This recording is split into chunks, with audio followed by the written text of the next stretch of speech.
Hello friends, welcome to VGR movies. Junior NTR Koratala Shiva కాంబినేషన్లో వస్తున్న pan Indian movie Devara. ఈ movie 2 పార్ట్లుగా వస్తుంది. ఈ మూవీలో సైఫ్ అలీ ఖాన్ విలన్గా నటిస్తున్నారు అండ్ హీరోయిన్గా జాహ్నవి కపూర్ నటిస్తుంది. నందమూరి కళ్యాణ్ రామ్ సమర్పణలో ఎన్టీఆర్ ఆర్ట్స్, యోసుదా ఆర్ట్స్ బ్యానర్లో ఈ మూవీ వస్తుంది.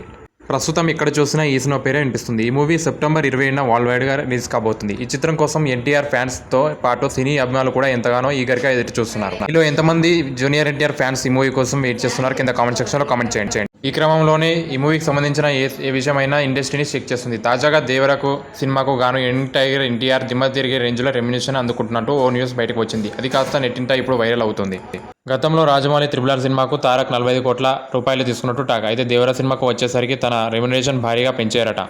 ఏకంగా ఈ సినిమా కోసం 60 కోట్ల రెమ్యునేషన్ తీసుకున్నాడట జూనియర్ ఎన్టీఆర్. అయితే జూనియర్ ఎన్టీఆర్ మాత్రమే కాకుండా ఈ మూవీలో చేసిన మిగతా ఆర్టిస్టులు కూడా భారీగానే రెమ్యునేషన్ తీసుకున్నారట. ఈ సినిమాతోనే టాలీవుడ్కు ఎంట్రీ ఇస్తున్న భామ జాహ్నవి కపూర్ 5 కోట్ల పారితోషికం తీసుకున్నట్టు సమాచారం. అలాగే విలన్గా నటిస్తున్న సైఫ్ అలీ ఖాన్ 10 కోట్లు, ప్రకాష్ రాజ్ 1.5 కోట్లు అందుకున్నట్టు తెలుస్తుంది. ఇప్పటికీ ఈ మూవీ నుంచి ట్రైలర్లు and back to back 3 songs release అయ్యి మంచి టాక్ను తెచ్చుకొని మూవీ మీద హైప్ను పెంచేస్తాయి. అలాగే ఓవర్సీస్లో దుమ్ము దులుపుతుంది ఈ మూవీ.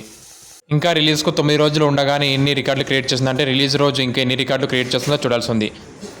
ఇంకా మరెన్నో ఇంట్రెస్టింగ్ ఫ్యాక్ట్స్ కోసం మన ఛానల్ సబ్స్క్రైబ్ చేసుకొని బెల్ ఐకాన్ ట్యాప్ చేయండి అండ్ లైక్, షేర్, కామెంట్ చేయండి. Thank you for watching.